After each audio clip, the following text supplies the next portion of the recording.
The verb have plays a crucial role as an auxiliary verb in forming perfect tenses, which are essential for expressing actions or states that are completed or relevant to different time frames. Let's dive into how this works. Take the present perfect tense, for example. When I say, I have eaten lunch, it indicates that my lunch is finished, and it has relevance to the present moment. Maybe I'm not hungry anymore, or perhaps I'm ready to tackle the next task. The action is complete, but its effects linger. Now, let's shift to the past perfect tense. When I say, I had finished my report before the meeting started, it highlights that my report was completed prior to another past event, the meeting.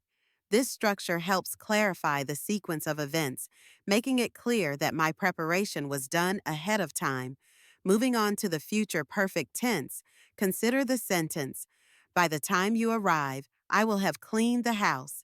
Here, the use of have signals that the cleaning will be completed before a specific future moment, your arrival. It sets expectations and shows that I'm planning ahead. Let's look at a few more examples to solidify this. In the present perfect, I might say, they have traveled to several countries this year.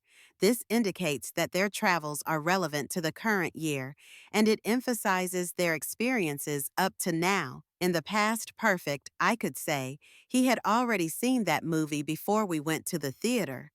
This tells us that his viewing happened before our outing, providing context to our plans. For the future perfect, I can say, by next month, she will have graduated from college.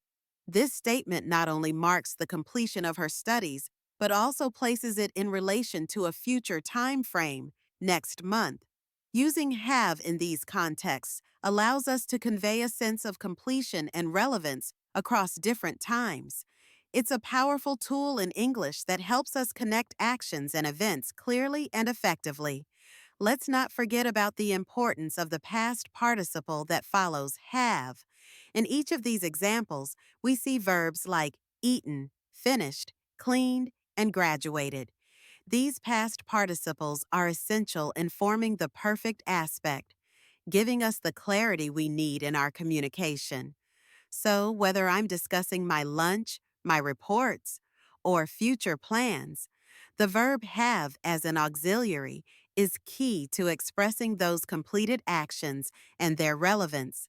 It's fascinating how a single verb can shape our understanding of time and sequence in our conversations.